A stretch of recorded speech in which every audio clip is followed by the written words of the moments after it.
Hey, everybody. Welcome to the YouTube channel, Get Creative Podcast. We skipped the intro today because I want to get right into it, save some time. I have attorneys in Texas, attorneys in other parts of the country that don't love the topic that we're talking about today. In fact, you'll see them in their little Facebook groups. You always know how old school they are when they communicate primarily through Facebook. It's like, guys, get with the times, get on TikTok, get on Instagram, get on these other strategies of social media. And what they'll do is they'll criticize the Morby Method. They'll criticize the Morby Method. Now, I want to go through a really quick understanding of what the Morby Method is. It's been something that has been going around, and it's been in the real estate world for a very significant amount of time. The problem is nobody named it, and also it was being done kind of haphazardly. So the way it's done, we will talk about right in the beginning of the show, but I want to bring up a gentleman named Darryl Jones, somebody who just bought 16 units utilizing the Morby Method. And I want to talk about right at the very beginning, I'm going to have him come on here and hang out with me, but I'm going to do a little learning lesson for about 15, 20 minutes before we get into his deal structure. And I want you to send this to any attorney or anybody else that's out there that thinks they know more than a guy that doesn't have a license to practice law, who actually just goes out there and does the deals, who hires attorneys to do the work for me. So if you guys want to learn how to do real estate investing, I suggest you don't learn from people that do the paperwork for people like me. You learn from people like me who hire those kind of people to do our paperwork. That is a quick tip for you guys. You're not going to learn from people that are not out in the trenches learning how to negotiate and doing these types of deals, because they're the people that are shuffling and reacting to our deal structures, and they're the ones that are pushing the paperwork around. Now, that might hurt some of their feelings, and that's perfectly fine. You guys will learn that the more popular you get and the cool strategies you come up with, you will have always somebody that criticizes you. There's always going to be a hater out there. There's always going to be people. And it's probably once a month that somebody sends me a message and goes, "Did you hear what this attorney out of Texas said about you?" I'm like, I don't even know who that person is. It's interesting that they let me live rent-free in their brain all day long. Meanwhile, thousands of people are all over the country doing the Morby Method while they're squabbling online about whether it's good, bad, or indifferent. So without further ado, let's bring up Darryl Jones, today's guest. Darryl, what up, brother? How you doing? Hey, Space, my man. How's it going, buddy? So you're telling me you did a Morby Method on 16 units and nobody put you in prison for it? Nope, I'm still here, man. Still here. I love it. I love it. Now, Darryl, we're going to hang out a little bit. And what I want to do is Darryl is the guest of the day. But I just thought this might be a really good YouTube video that I could share 1,000 times with people that are like, hey, how does the Morby Method work? Not that I don't have 30 videos about it on my free YouTube channel, but let's just hammer home on it just a little bit more today. And Darryl will hang with me. And then what we'll do is we'll find out which strategy he utilized inside of the Morby Method. Okay. So let's go to the black screen. Let's talk about this. So the Morby Method is essentially a strategy that you utilize when a seller of a property, let's make this a little bit smaller. Dang, that's big. When a seller of a property wants a large down payment, that is a really, really common thing. Sellers that say, yeah, I'll do seller finance with you, but I want a large down payment. And when you're brand new and you're a first, starting real estate investor, let's say your name is Darryl or Pace, for example, Darryl might go, man, I know this is a deal I want to buy. I want to buy this deal, and this seller, you know what? He wants to sell the deal. He wants to retire, whatever the heck is going on. But man, he's willing to do seller finance, which is cool because then I can do no bank. A lot of times I can do no interest. I can 99% of the time do no credit check, none of that kind of stuff, which is awesome. But this guy wants a large down payment. Okay, awesome. Well, the Morby Method comes in and satisfies this issue. Now, the first step to a Morby Method, which I will explain what the Morby Method is in just a second, but let's say you find a seller, okay? And the seller says yes to seller finance, but I want to no to a small down payment. He wants a large down payment. Cool. Step number one, okay? Step number one to this is get better at negotiating. That is truly it. The better I've gotten at negotiating with sellers, the less I have done Morby Methods. When I was first starting out 12, 13 years ago, I was doing Morby Method frequently, monthly, weekly. And then over time, as I've gotten better at negotiating and showing my credibility, I have needed the Morby Method less and less and less. So the Morby Method really is a stopgap or a solution to when a seller wants something that you don't currently have, which is usually a large down payment or the ability to raise a lot of capital. Okay. Now, here's what's cool about the Morby method. You will hear from attorneys that it's illegal or it's wrong because we are putting in a second lien position behind a first lien position. This is where the explanation needs to be given. Now, first and foremost, for those attorneys out there in Texas, guys, get educated. Start doing some actual deals of your own, not do deals of other people and bragging about how cool you are.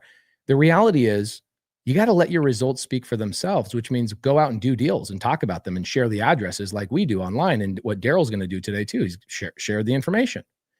Let your results speak for you, not your opinions. Okay. Now, you'll find that there are local credit unions in every state that I've encountered that will allow you to do the Morby method. In fact, they're like, wow, this is really cool. Yes, we're happy with letting a seller go in second lien position. That is the number one problem. The number one problem is what I'm about to explain to you with the Morby method is these attorneys out of Texas go, I don't like that PACE tells you to put the seller in second lien position. That is illegal, which it's not.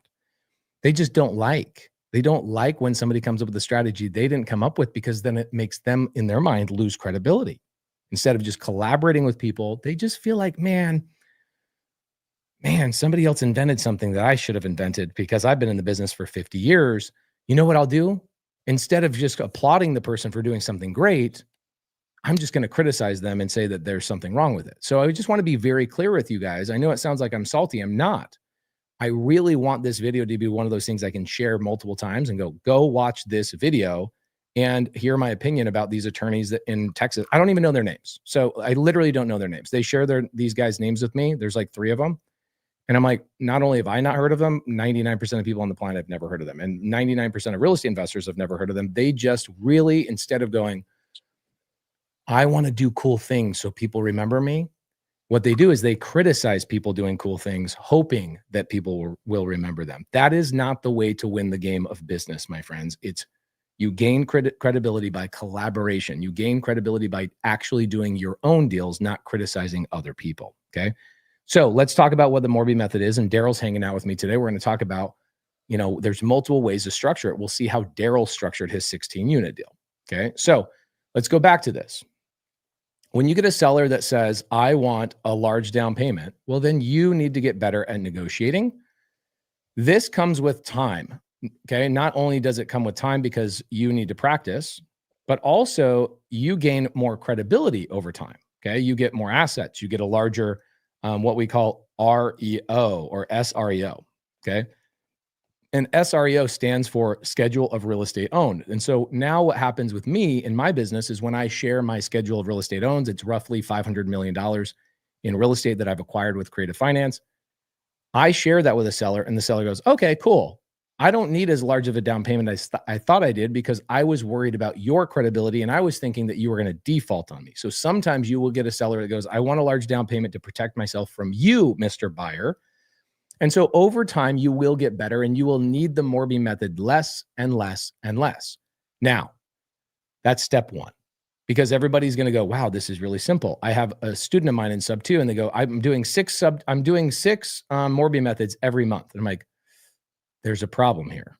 If you're doing 6 Morby methods every month, that means you're giving sellers way too much money up front and you're going out and working way too hard. Instead, let's get a little bit better on your negotiation. Let's get better on your credibility package. Let's get better on the way your company looks online. Let's get better all sorts of things so that the seller feels more comfortable seller financing more of the purchase for you rather than less. Okay, that is step 1 to a Morby method. Please write that down. Please remember that. Pace, what's step 1 to a Morby method? Step 1.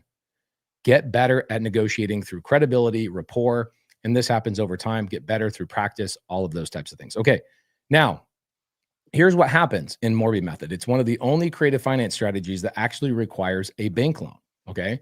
So when you get a seller that says, yes, this is, let's say it's me, Pace, or Darryl, who's hanging out with us today. Seller says yes to you. Guess what I've got to do? I've got to go, okay, well, here's how a Morby method is done. Let's say specifically, Darryl, what was your purchase price on your deal? Total, it was 1.3. Okay, 1.3, perfect. So let's change this up. So Darryl, has got a $1.3 million purchase on 16 units. That's pretty good price. I like this. This is below $100,000. That's awesome. What market is this in? It's in Texas, so right outside of Lubbock, Texas. Oh, amazing. Where Texas Tech is. Isn't it ironic that these Texas attorneys are the ones that are saying it's illegal to do this in Texas? And I imagine you probably closed with a closing attorney, correct? I did. Yes, I did. And it's funny, Chase, because the seller actually said the same thing, where when we originally spoke, his attorney told him not to do this deal just because of that. Yeah, that's Guys, exactly right. I have been in this business not as long as these guys, but here, let me give you guys an analogy. Am I comparing myself to Michael Jordan? No, I'm not. But I want to tell you guys a quick story. If you guys go back and you rewatch that documentary, okay, The Last Dance with Michael Jordan, there's a point in those episodes where Michael Jordan talked about how when he joined the Chicago Bulls, it was basically just a total tornado of chaos. These guys are smoking cigarettes in the locker room. They're drinking beer. They're out of shape. And Michael Jordan comes along and shows these dudes up. Now, at first, these dudes were pissed off. Okay. They were pissed off. And what they did is they played jokes on him. They teased him. They said, dude, come on, man. You don't know what you're talking about. It's kind of like this. You guys want to see something great? Darryl, you a fan of Tiger Woods? I am. Yeah. Okay. Let's do this. This is what you're going to run into for the rest of your life. When you do cool things, you are going to run into stuff just like this. Let's go to Tiger Woods. I'm going to win. And it's really interesting that there's an interview. Oh my gosh, this is so good. Oh, guys. Oh my gosh. Welcome to business. This is not even about me. This isn't even about Morby Method. This is just in general. As you guys head into the scene, okay, you will head into the scene of business.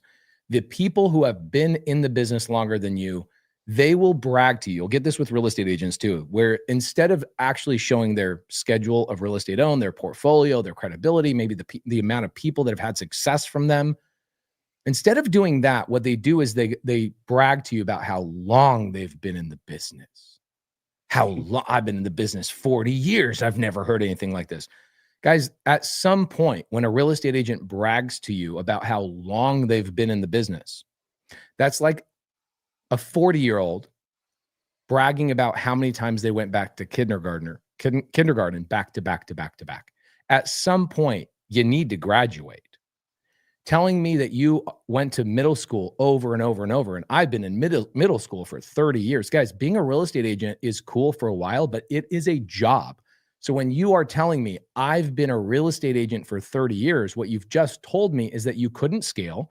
You didn't build a passive income empire. You continued to work a job. That's what I hear when I hear you saying you've been doing the business for 30 years. Now, as a golf fan and a Chicago Bulls fan, I love these kind of stories. So let's check this out with Tiger Woods, okay? This story's too good. It's just simply too good. Tiger Woods, he's getting interviewed, okay, by Curtis Strange in 1996. Come on. Two things. I think if I play 4 solid rounds, we'll go off to a good start today.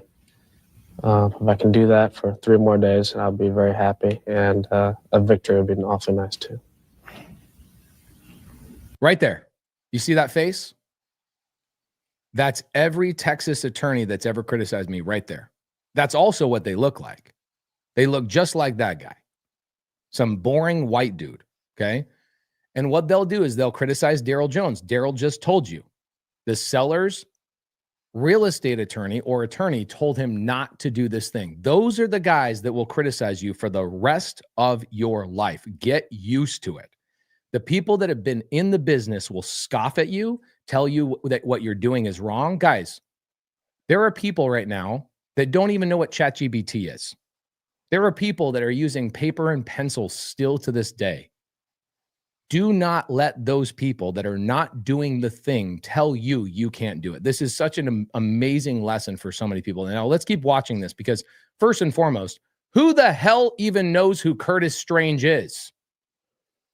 Besides the guy who interviewed Tiger Woods. That is who he is. Oh, he's that one guy that got schooled by Tiger Woods. A victory. Mm. Do you think, to me, that comes off as a little cocky or brash, especially talking to the other guys on tour that have been out here for years and years and years, and certainly an incredible amateur record. But what do you say to those guys? What do you mean those guys? You mean you, Curtis Strange? You, the guy who puts your golf bag behind you so everybody can remember your name? Bro, why don't you win some tournaments so people actually remember who the hell you are? You got people like Darryl Jones out there going, all right, I got an attorney telling me I can't get this done, bro. I'm going to get this done. Darryl, are you an attorney? I am not, no. So you went against what an attorney said you couldn't do, and you still got the deal done that we're about to talk about. That's right. Guys, this is honestly better than any lesson I could ever teach you. As you scale in business, you will have people criticize you, beat you up, scoff at you, brag about how long they've been in the business. Remember this episode. Share it. Play it in the freaking shower. Play it on the way to work. I promise you, my friends, you will be a Darryl Jones. You will be a Pace Morby. You will be somebody that as somebody scoffs at you, you will be stone cold right when somebody laughs at you in an interview. And the only thing that anybody will ever remember from that interview is how stupid that attorney looked. Remember this. Now, Tiger Woods, check this out. Well, When you come out here, you know what I'm saying, your I first understand. pro tournament, you say, I can win. Oh, I understand that. I've always figured that why go to a tournament if you're not going there to try and win? There's really no point in even going. That's the attitude I've had my entire life, and that's the attitude I will always have. As I would explain to my dad, second sucks, and third's even worse. That's just a feeling But I on have. tour, that's not too bad sometimes, though. That's not too bad, but I want to win. That's just my nature. You'll learn. I'm just kidding you. I'm sorry I had to say that. You'll learn. You'll learn. Business is about mindset, my friends. Who do you want to be? You want to be the Curtis Strange that nobody even remembers, that's sitting there telling Tiger mother freaking Woods that you're going to learn?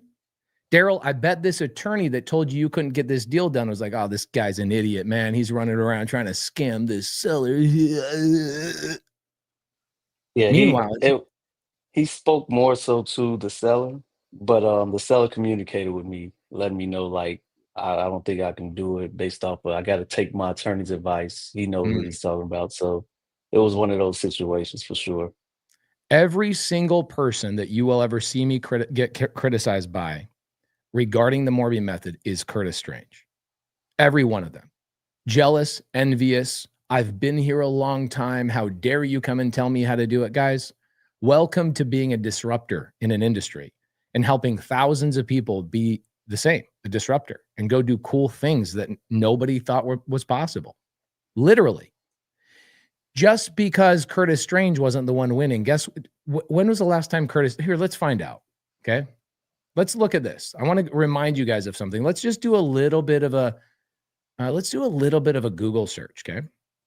And this Google search. Okay. And I want to encourage you guys through Darryl's story here to just welcome to life. This is going to happen to you for the rest of your life. So let's check this out. Let's go Tiger Woods win record. Check it out. This is ridiculous.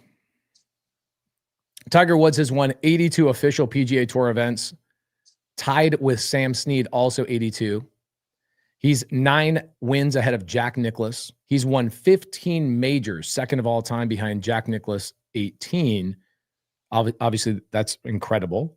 Tiger Woods, the craziest thing on the planet is that this guy went number 1 like 8 years in a row. Nobody could even touch him. And check this out. Woods set the all-time record. This is if you play golf, you understand how incredible this is.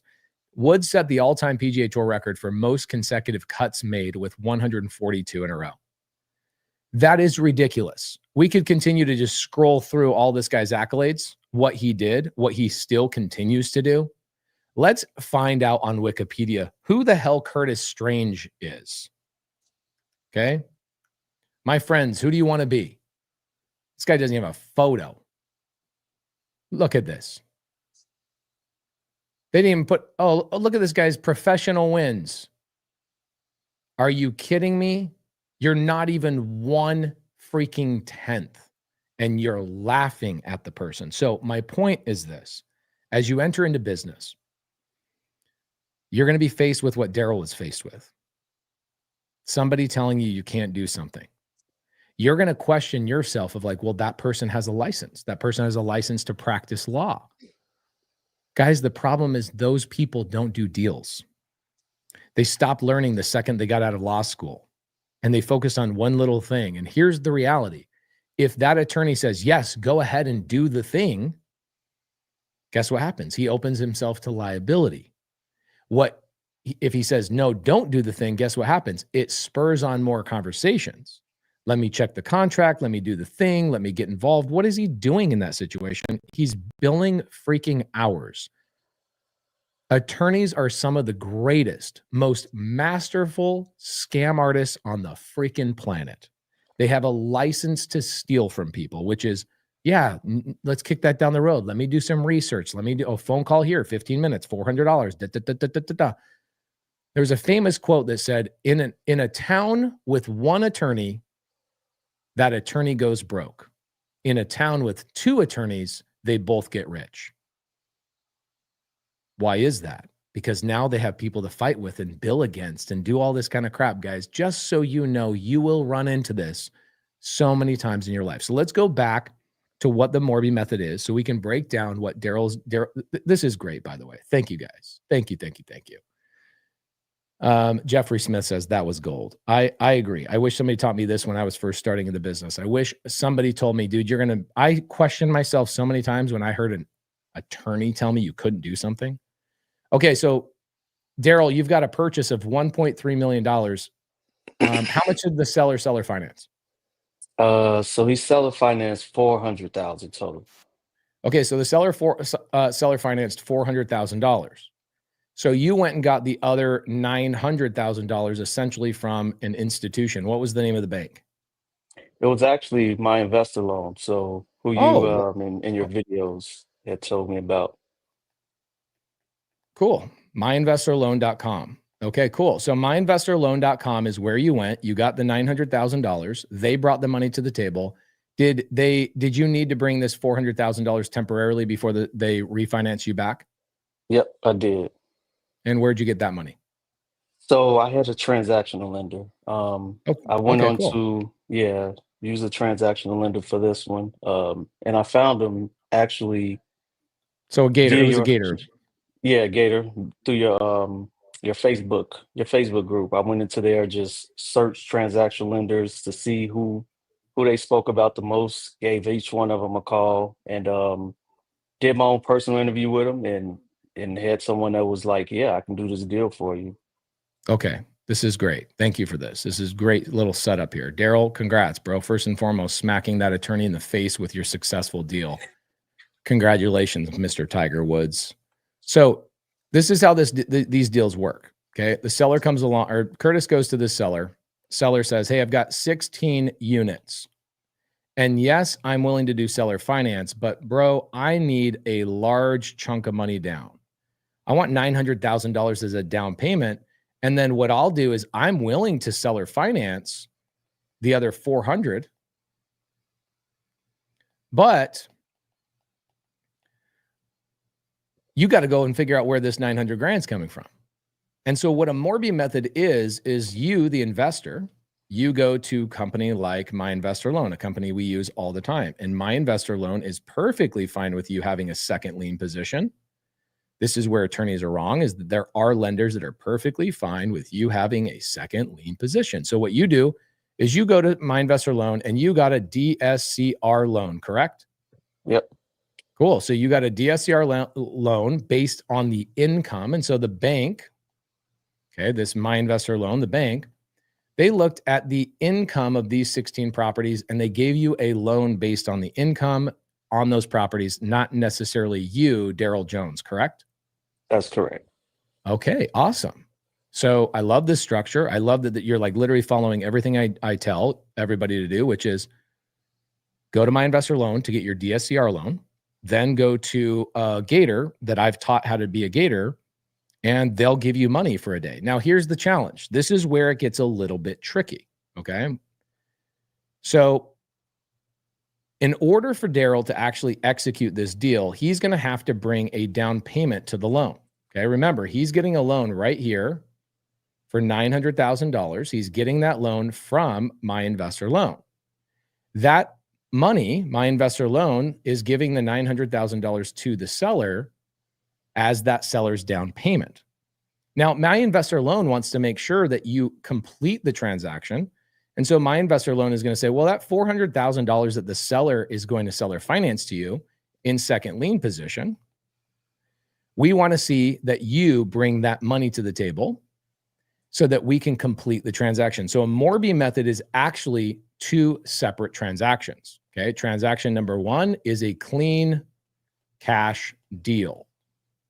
So for the $1.3 million, I'm going to use some rough numbers, Darryl. Yep. For the $1.3 million, you went and got a $900,000 loan from myinvestorloan.com.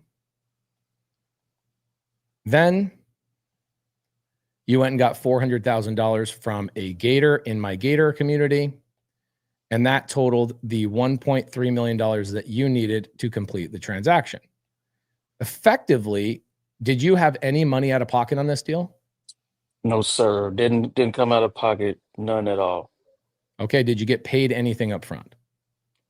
Nope, nothing up front. So I did pay, of course, for the small things like when you have to do your due diligence. So having someone go out and do the inspection on the property, those type of things up front. But those are small payments in regards to the total 1.3 million. Okay, cool. We're going to keep it simple for people that are brand new to YouTube. Okay. Okay. So here's what's cool is he got that $1.3 million. Everybody in the side comments today, got a couple hundred people on here today. Does everybody understand where the money came from? He got $900,000 from My Investor Loan. They are in first lien position. He then went to a Gator to complete the $400,000, and that Gator was in second lien position for basically 1 day. This transaction gets completed. It is a cash transaction. It gets recorded at the county recorder's office. It is done, completed. It is a cash deal. Immediately, what happens is you have a second transaction that gets opened up where the seller now kicks back that $400,000 to you, or whatever the number ends up being, and your Gator gets their 400 grand back, and that $400,000 gets created as a second lien position in the seller's name. Now, this is where a lot of attorneys hate this. They think that people are stupid, and they think that my only training is on YouTube. They don't watch the actual videos. And so what happens, people like Darryl who actually watch the videos and actually get trained on these things realize that I don't have to do a second lien position. What I actually could do is I could create a partnership with the seller where the seller has multiple options in order to secure his $400,000 loan. I'm curious what Darryl ended up doing. Option A, that seller can obviously go in second lien position. That's pretty simple. Title companies do it. Closing attorneys that are actually smart will do it happily. And there's a lot of lenders that will happily do it as well. My Investor Loan, the company that I promote and talk about all the time, they do it. I have a student, Rinda Emick, right now. She's buying a gas station on Morby Method. She went to a credit union. The credit union is like, oh yeah, sounds like you're doing the Morby Method. This is great. Yeah, we have people that do the Morby Method all the time. We're perfectly fine with the second lien position behind us. Okay, so let's just remind these attorneys out there, the Curtis Stranges of the world, the people that are outdated, the scoffers, the people that don't think that Darryl Jones can school their dumbasses because he doesn't have a license to practice law. Meanwhile, he just got a 16-unit multifamily on Morby Method without any freaking money out of his pocket. Yes, you can do second lien positions. It is not illegal. You just need to find a bank that is fine with it, if that makes sense. Now, option 2, let's go into option 2 or option B. You can also create an operating agreement with that seller, and that seller can actually be your partner on that asset, and he can be secured through an operating agreement. And he can also, if he wants to, also still have a second lien position. Okay. He can have a note and a deed of trust. And he can essentially do option A and option B, both of them. Okay. You could if he chose to do so. Now let's go into option C. Option C, you can also do a UCC1 filing, which is a business lien. You can actually lien the LLC that Darryl owns and make sure that that seller is secured against the LLC. Interesting. A lot of people don't think about this. And so the problem with these attorneys that don't know how to do these things is they haven't done deals. And the beautiful thing about doing deals is that you always figure out a way. Somebody tells you can't do it that way. You go, okay, cool. If I still had to do this deal, what strategy would I do to navigate and get around this? And so that's the story of a Morby Method deal, is that a seller wants you to they're happy with the seller finance. They just want a large down payment. And sometimes they really need a large down payment. It has nothing to do with your negotiating strategy. It has nothing to do with your credibility. It has everything to do with they actually need that money. So now that we've set the tone for Darryl Jones, I know it took us about 30 minutes, but explaining this to people and how to do the Morby Method is actually very important so that people are not confused as they're going, what's the Morby Method? Darryl, let's start from the top. Where did you find this seller? Man, so it's interesting, Pace. I was actually just really looking around, trying to identify ways to kind of obtain units, right? Mhm. Because I started off, honestly, Pace, I started off the traditional way, purchasing properties with 3% up to 20% down. Mhm. And I made some good money and invested in something that pretty much wiped out all of my extra cash. So I Okay, was so at a guys, place. what Darryl's talking about is the BRRRR strategy. I've been talking about this on the YouTube channel for years. The last time I did the BRRRR strategy was 2023 when interest rates were going up. The BRRRR strategy is one of these strategies that only works when it works. Whereas creative finance always works. Seller finance, SubTo, Morby Method always works because you have more leeway to negotiate interest rates and terms and all these things. What Darryl was doing prior to this and making money is he was going the bigger pockets route, which is let's use our credit multiple times. Let's go through this arduous journey of refinancing the property after I got a loan. I renovate the house. I get a tenant. I suck it out of a lot of money. And people that do the BRRRR strategy say, oh yeah, you get all your money out. No, you don't. If you got all your money out on your BRRRR deals, nobody would come to my YouTube channel. They are sick and tired of getting their asses beat by putting so much effing money into every one of these BRRRR deals that they go, there's got to be a better way. And so, Darryl, you were doing the BRRRR strategy, correct? That's correct. Yep, that's Okay, absolutely right. When Yeah, and a lot of people, when they hear traditional, what they think is they think you're a traditional real estate agent. So I wanted to be very clear gotcha. there. No, that's fine. No, you're right. So it was absolutely the BRRRR strategy, and I was making good money in it, and took that money, invested in something that I shouldn't have, and pretty much lost a lot of money, right? And I wanted to continue to buy properties, but I didn't have the capital.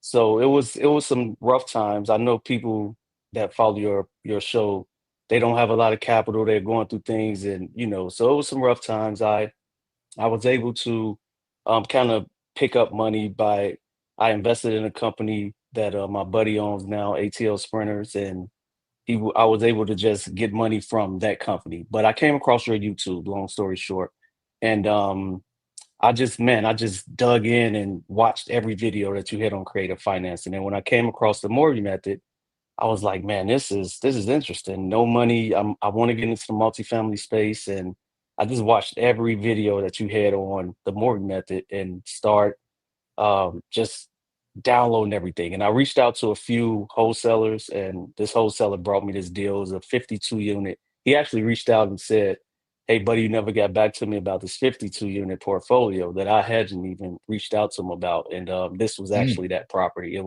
52 unit seller finance deal in Texas. So that's how I came about it. It was brought to me by a wholesaler. I love it. Okay, cool. Yeah. We love when people bring us leads. That's freaking great. So you end up talking to the seller. Obviously, it was a seller finance deal. Probably didn't work out. So you asked to talk to the seller. Is that what ended up happening? That's exactly right. Well, the wholesaler was actually, he was, I guess, wasn't your traditional. He was okay with introducing me to the seller. So Love it. he Experienced introduced me. wholesalers will typically do that. I love that. That's exactly right. Yeah. So he introduced us and we had a conversation. I reviewed the numbers and I just immediately offered, would he carry the down payment? I really didn't know how I was going to get the other, the bank loan on 52 units, but I'm like, hey, I want to see if it works. So I just asked him and he was hesitant. He came back to me and was like, no, I kind of want you to have, a little bit more money, which put the money in. And, again, his attorney told him, don't do it. You shouldn't have anybody, you shouldn't be in second position on the loan. So I went out on a limb, Chase. I'm gonna be honest, and this was different. I actually bought a ticket and flew down to Texas, right? Mm. So I went down, met with him. We had dinner. I went and viewed all the properties, and just build a rapport with him so that we can kind of get an understanding at, hey, if you're going to, because honestly, he's my partner in the deal. If you're going to be in second position, if you're going to carry anything, we're actually partners. So, So you guys um, did go with a second lien position on this deal. well, actually, we end up doing where he became operating. So it's operating agreement. So Perfect. So he became your actual partner on the LLC. He is in the operating agreement. There's a buyout agreement that says once you pay him his $400,000 off, he no longer is a partner. That's exactly right. So his equity stake is equivalent to the amount that he's carrying. Do you know how I created that? I know it's so simple, but here's what happened. I had an attorney tell me 12 years ago. I know this is possible. I'm just whiteboarding this. I've been running into these deals where it's a possibility financially. I think I can structure deals this way, and I haven't seen anything online. Nobody has written a book about this. There's no YouTube video about this. This is in 2012, 2013 when I did my first Morby Method. And I go to my attorney, who's no longer my attorney, goes, nah, you don't want to do that, man. No seller is ever going to carry in second lien position. I was like, okay. And then I talked to my title rep. Her name is Eileen Brown. And Eileen Brown says, don't ever listen to what an attorney says. If they don't own real estate themselves and they're not out there finding and negotiating deals, do not listen to a word they say. And I go, so what should I do? And she goes, you need to create a new pathway. How do you think SubTo or seller finance or lease options, like did just a lease option just magically exist?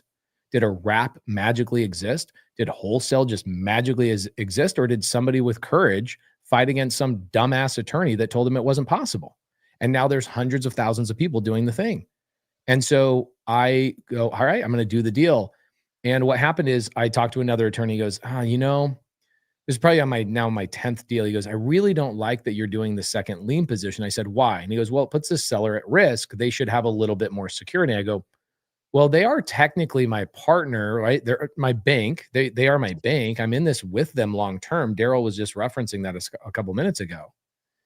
And I look at the deal and I go, well, why don't I just bring him into my operating agreement and make it so there's a buyout of his partnership at whatever it is I owe him in the seller finance second lien position. And he just actually becomes a partner with no voting rights, no control. But the operating agreement states that if I default, I die, all of the what ifs, he takes over the LLC. So he doesn't even have to foreclose on me. He doesn't have to go and take over the property. He already is an owner of the LLC and he boots me off based on the way the operating agreement is written. And my attorney's like, why has nobody thought about this? And I go, probably because they're too busy saying it's not possible. And here you are, Darryl, you did the research, you went and did the thing. When you had the seller say, hey, I want more money down, you had the attorney say, we want more money. We don't want to go in second lien position. How did you overcome that objection? Was it literally listening to my YouTube video that I have like 7 of them talking about the operating agreement? Is that what got you to get him to say yes? Yep. So, Pace, it was actually this entire strategy came from your YouTube video. So I didn't know any of these strategies prior to listening to that. So that's one of the reasons why I tell people like, yeah, there's information out here that you can get, or you can, if you don't have the capital to go out and pay, you could literally go on YouTube University and learn what you need, right? Until you get to that point where you have the capital to go and pay someone for their experience. Right. So yeah, I literally just every video that you did on Morby Method, this entire strategy came from those videos. Amazing. And did you end up sharing any of the videos with the seller, or did you just explain it to him? I just explained it to him. He was kind of seasoned himself, so he's an older Mm. guy. He had been investing for quite some time. He's at the stage where he wanted to just retire, chill with his grandkids. So he Mm. kind of understood the seller finance part of it, but he Yeah, wasn't, I think just as a point, just a good thing for the audience to remember, when you're doing the Morby method, it works incredibly well on small to mid-sized multifamily. So like you're looking at Mhm. eight units to like 150 units. It's the money zone. And the reason being what Darryl's talking about is these sellers that own multifamily properties, 16, 52, 150 units, they're gamers. Like they probably have bought properties on seller finance. They've sold other things on seller finance. They understand the game. And so as Darryl's explaining this terminology, the seller is picking up what he's putting down. He's, oh yeah, okay, I can see how that works. It's not like single family sellers, right? When you're working with single family sellers, they don't even know what title is, the deed is. They don't know what their mortgage payment is. Or I don't know, it just comes out every month, right? Single family sellers are actually more challenging to work with than multifamily sellers are, because the multifamily sellers have a higher level business acumen. They're not Texas lawyers, is basically what I'm saying. They actually know what the hell they're talking about. So Darryl, when that attorney says to the seller, you can't do this, did the seller just basically stop all communication with you? Or like, how did you keep the communication going in the face of a Curtis Strange type of person just scoffing at you, saying it's not possible to get done? No, that's a great question. So the seller was a little reluctant, right? And we stopped communication probably a week after. It wasn't like just cold turkey. We were still communicating about the deal, but he called me. He sent me a text actually and said, "Hey, I think you should check your email."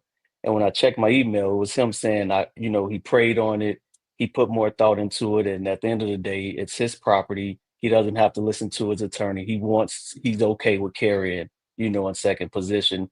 And that's when we finalized that instead of it being the entire portfolio, we'll just do the 16 units to start out, and I'll gradually acquire his entire portfolio. Bro, congrats on that. That's so smart. I get a lot of people come to me and go, Pace, I have a portfolio, a massive portfolio that I want to take down. How do I do it? And I go, you don't. Start with one house, start with one building, start with one portion. And they're like, no, but I want the whole thing. I go, you won't. You will not be able to do the whole thing. I've never seen somebody buy an entire portfolio from a seller. You Right. start, you build credibility. I have a seller. Her name is June. And June and I did 31 transactions together. She had 90 something properties and she seller financed 31 of them to me, but it took me 3 years to get through all 31. I had to show her I could make the payments and I could do the thing. And she kept bringing houses to me as tenants were moving out. She would keep coming to me. And that's what's going to happen with this guy. Like Darryl, you close the deal, you show him you're a performer. Somebody asked a little bit earlier, what are you planning on doing with the property? I imagine Darryl went out and got a loan at myinvestorloan.com and has the seller on an LLC with him. Darryl is operating the asset and collecting cash, correct? That's right. That's absolutely right. Yep. So this thing is cash flowing now. Me and the seller are good. I'm currently working on acquiring the remainder of his portfolio. I have other properties as well that's in the pipeline. Doing the same Morby method. More so seller finance deals as well, but that's correct. This property is cash flowing very well right now. I love it. Freaking love it. Now, here's what's cool about it is you can just go out there and start ripping and a tearing through these 16, 24, whatever units. Obviously, you can go and work with this guy and buy his other, what has he got? He's got 36 other units that you could buy. Yep, But that's right. So go ahead, you Paige. I'm sorry. also have the ability because you have the paradigm. You have the mindset of I can go do this. I can go find more of these deals. I know the bank relationship. I know the transactional lender. I know the title company that will do it. I could just keep doing this over and over and over and over. Is it fair to say you could go buy $1 billion of real estate without any money out of your pocket? Absolutely. Absolutely. I think, and that's where it starts, man. It starts with your mindset. A lot of people have the limited mindset, limited beliefs, and it's mainly because you haven't done the deals. And I recently was speaking with my son. He has this trainer. He's actually his baseball mentor. His name's CJ Stewart. He's doing some great things in Atlanta. And I was speaking with him, and he gave me something that was really profound. He said, if you start with the result in mind and you set your goals based off of that result, then you'll start making decisions that will align with exactly what you're trying to do, right? So in my case, if I wanted a 16 unit or if I wanted a 32 unit, every decision and goal that I make would align to that, right? So if people have those thoughts in their mind where they want to get out of the rat race or they want to own properties, big units, you have to start with this is what I want to accomplish. It's just a mindset shift. That's all it is. Yeah. Sadly, that's like everything in life, right? Is that we think it's a technical thing, but it always is a mindset shift. I mean, honestly, when you get an attorney, obviously you have business experience because most people would back down to an attorney. And you Yeah. instead, you're like, no, we can get this deal done. You've probably ran into some really stupid attorneys in your past. You're like, oh my gosh, your attorneys are so dumb. Like for people that run a business, I'll give you a good example. You will switch CPAs probably 20 times in your career as you scale and grow your business because you'll realize most CPAs don't know much and you'll have to go find the experienced CPAs. It's always some people say it's the 80-20 rule, right? Like 80% of the people in the business are actually not that good at business and the 20% of the people in the business are actually pretty good. I really feel like it's like 95-5. I feel like not 5% of people in any business, attorneys, closing, title companies, escrow officers, there's a 5% that are exceptional and not 95, maybe 10% of them are okay. But an overwhelming majority of people are absolutely just not worth your time to spend any time with, whether it's an escrow officer, a lender, right? Because there's lenders that will go, wait, what are you doing? You want to go in second lien position? No, we're not going to do that. No. And they make everything hard. There are lenders out there that will just get the job done for you. They want to fund. They want to do deals. They're gamers. They make sure that they figure out how to get the deal done. And sadly, but also very obviously, Darryl has experience going down roads where people tell him he can't do stuff. And he's just like, yeah, we're not playing that game. I'll find somebody else. So you have experience with this, I imagine, my friend, right? Oh, most definitely. It was quite a few people throughout this process where I ran into roadblocks, right? And I think your Facebook group is such a help because I ran into so many different, okay, I need a title company, I need this, and I literally just went in there, put in the information of what I was looking for, reached out. And I think that's what it takes when it comes to anything that you want to do. You have to have that hunger. You have to be eager and have the due diligence to know, let me just keep going. Don't let anything stop you in regards to what your goals are that you want to achieve. Just keep going. And when roadblocks come, I have this mantra that I use, Pace, where everything is working for my good. Like if I have a block where the title company says no, we're not doing creative, we're not doing any type of creative financing.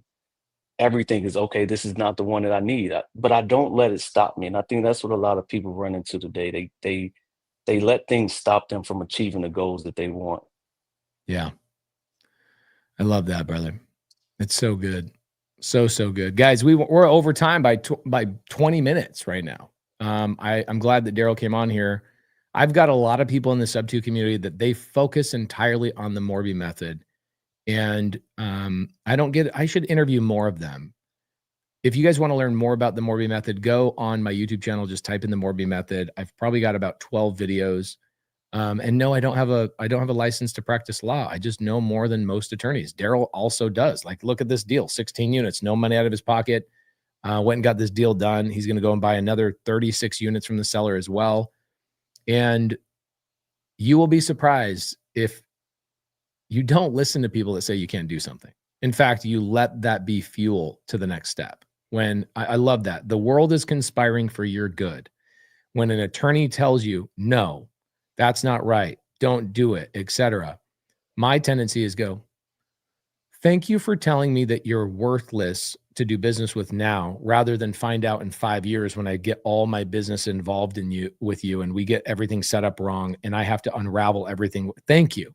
Thank you for telling me right now that you're not worth my time and my investment of doing business with you. So congrats, Darryl. Congrats on the deal. Sounds like you're going to go and close another 36 deals, which is freaking phenomenal. And what's also cool is in the face of adversity, as you run into some troubling times at the beginning of this deal, you go and work for your friend doing, physical work to start getting some cash going in.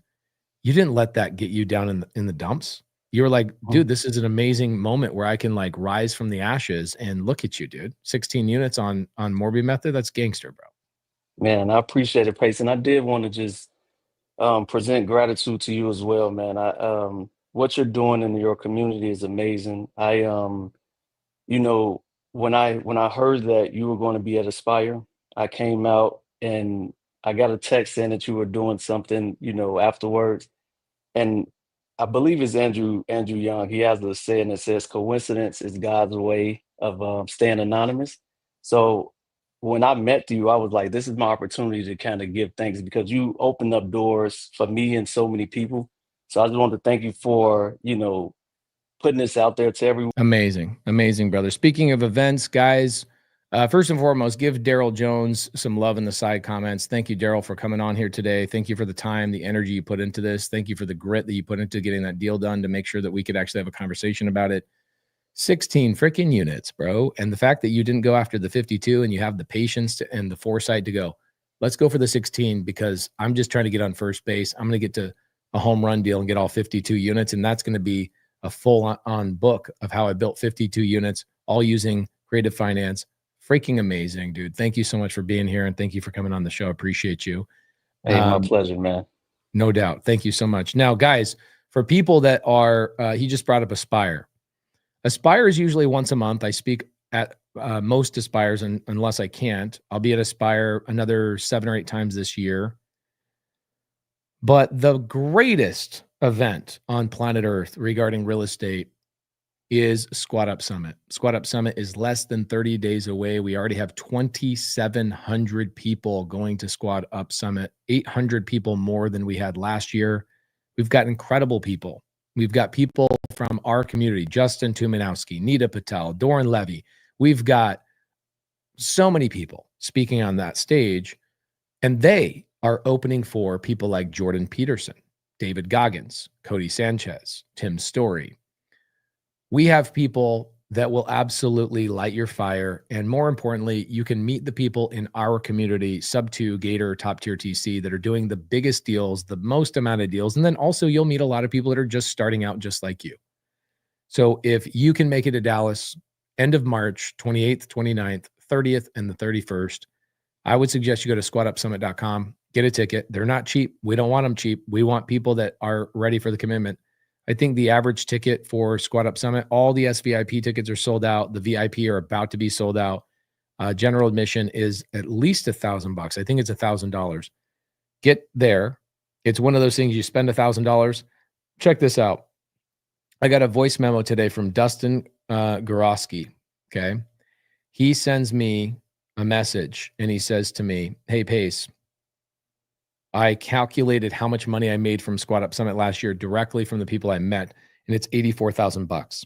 $1,000 ticket, and networking with the people in those hallways, I made $84,000 since Squat Up Summit, only from the people I did deals with. Now, I've made hundreds of thousands of dollars on my own deals, but just by going to Squat Up Summit, it was cool that he took the time and the energy to calculate that. Not everybody takes that time and energy to like, oh, I met this person at Squat Up Summit. I did a deal with them. I met this person. I did a deal with them, et cetera. But that is why you go to these events. You meet people that are actually doing deals. Thank you guys so much for tuning in to Get Creative Podcast today. Guys, thank you so much. I know I don't do this all the time. I'm not on here as much as I used to be. I ran the Get Creative Podcast for nearly 4 years without missing a single Sunday. And the fact that you guys still show up means a lot to me. Thank you so much. My family takes up most of my brain space. I've swam all day, worked out with my kids. I haven't left the house at all, just loving on my family. And I'm just living in my best possible life today. And I was grateful to be able to come on here and hang out with a couple hundred of you guys today. So don't be a Curtis Strange, be a Tiger Woods. Show those Curtis Stranges, those attorneys, those title companies, those people that have hate on you. Guys, disrupt an entire industry. Be the Michael Jordan that disrupted the Chicago Bulls and then therefore disrupted the entire NBA, and more importantly, disrupted an entire industry that spurred on people that ultimately came and competed against him at the highest possible level. Be a Tiger Woods who has somebody like that, Curtis Strange, scoff at them, laugh at them, and say, you're going to learn. Then you go on to not only be the greatest, I would argue the greatest athlete of all time. Tiger Woods was by far, with the amount of wins, the records he has, in my opinion, the greatest athlete of all time. But the coolest thing about what he did is that he spurred on and created an entire industry of people that would come on to compete against him because they were inspired by him. The Rory McIlroys and the other people, I could go on and on and on. Ricky Fowlers and Jordan Spieths and all of the people that came into that industry because they were inspired by Tiger Woods. So the Darryl Joneses of the world that are told you can't do something, that continue to go forward and go, I'm going to be Tiger Woods. Or at least attempt to be. I'd rather try to be Tiger Woods than be anything like Curtis Strange. So guys, in closing, share that interview with people that hate you. Just send that over and go, you know what? You can be Curtis Strange. I'm going to attempt to be Tiger Woods, because even if I fail, at least I'm on the right path. Thank you guys so much for being on the show. We'll see you guys next week for another episode of Get Creative.